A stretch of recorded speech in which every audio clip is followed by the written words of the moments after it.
So, welcome to our session for Sophia, which is the matching type. Ibig sabihin, yung mga words dito sa left side, i-connect mo siya sa nandito sa right side. Yung mga nasa right side, ibig sabihin yun yung mga meaning niya. Kapag nabasa mo yung words dito, ibig sabihin, ano ba yung pumapasok sa utak mo? Tapos babasahin mo dito, A to J. Tapos kung saan yung napipili mong yung parang kunwari, ay, parang ito yun, sa ganon. Kasi yun yung nasa utak mo. Ibig sabihin, i-connect mo lang siya, ganon. Okay. Sige, antayin na lang kita matapos. Game na. Start. First one is imaginative. So, hanapin mo yung dyan. Mas nalalapit na meaning.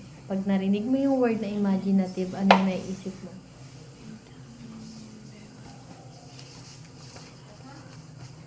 From the word imaginative, nag-i-imagine ka, di ba? Oh, basahin mo dyan.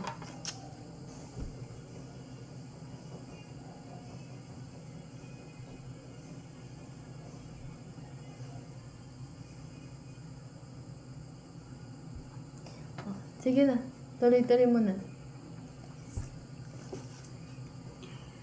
Adventurous. Okay. Kapag di mo alam, pwede mo naman laktawan mo na. Kasi unahin mo yung iba.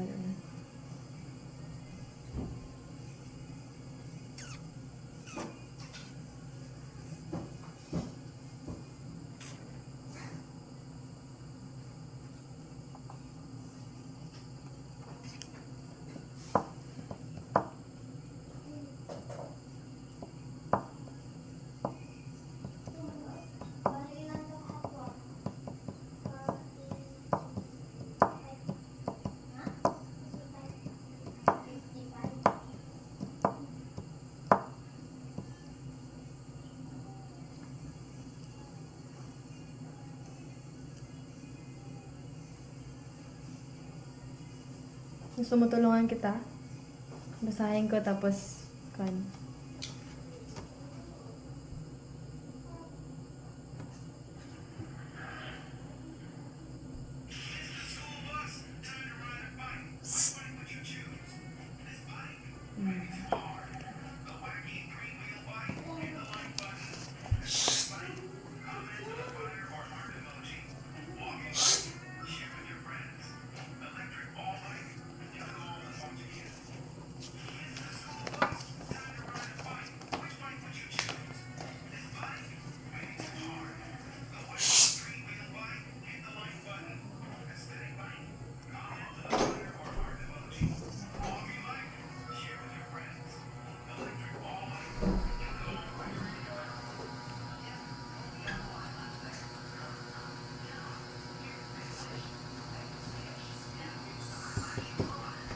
ito, threaten. From the word threat, takot. So, basahin mo yung mga meaning dyan. Threaten. What? Oo. Ito ba? Letter B, throwing away something quickly. Or letter C, a family member who lived a long time ago. Or D, very big, beautiful, or amazing. Or E, feeling scared because something might hurt you. O, ano dyan? Alin dyan? Okay. Dito naman, magnificent. So, mamili ka lang, nabasa ko na yung iba. Or, letter G, pictures or paintings of people's faces. Or letter R, right away without waiting. Or J, very invested and excited to learn about something. Saan dyan? Mamili ka na lang dyan sa mga hindi mo pa na-connect. Ito muna. Immediately. So, kapag narinig mo immediately, ano ba yung pumapasok sa utak mo?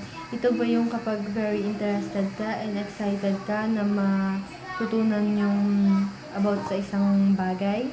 Or gusto mo agad-agad, hindi ka naghihintay, immediately? Or pictures or yun nga yung hanapin mo yung meaning niya. Or saan dyan?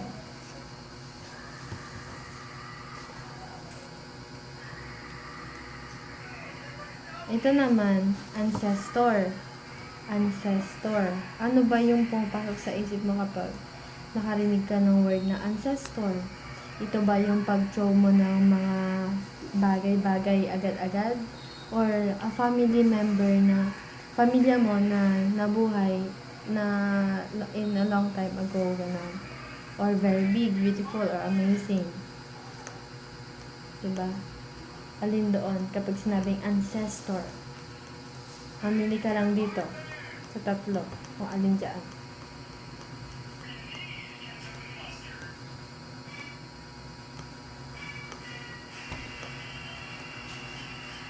Dito lang. Oo. Diyan sa tatlo. Bibigyan kayo ng ano. Diyan sa tatlo ka lang mamimili.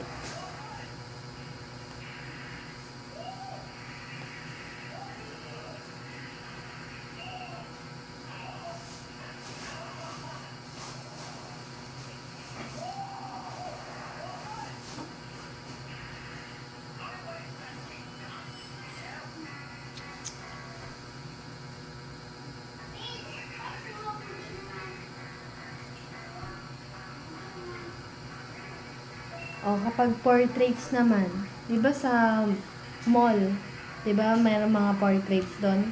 So, ano yon? Kapag narinig mo yung portraits, ito ba yung kapag very interested ka or excited ka sa mga bago mo matutunan? Nakikita to nakikita. Or ito yung mga pictures or paintings ng iba't ibang mukha ng mga tao. O, nakikita yon. O, a family member na nabuhay matagal na. Mamili ka na dyan. Nakikita.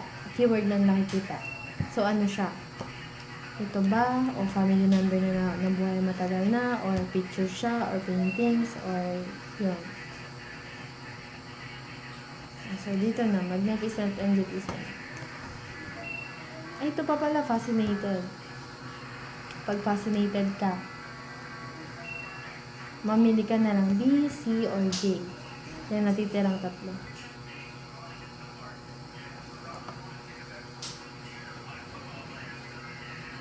Dito naman. Sige, tapos na. Kaya mo yan.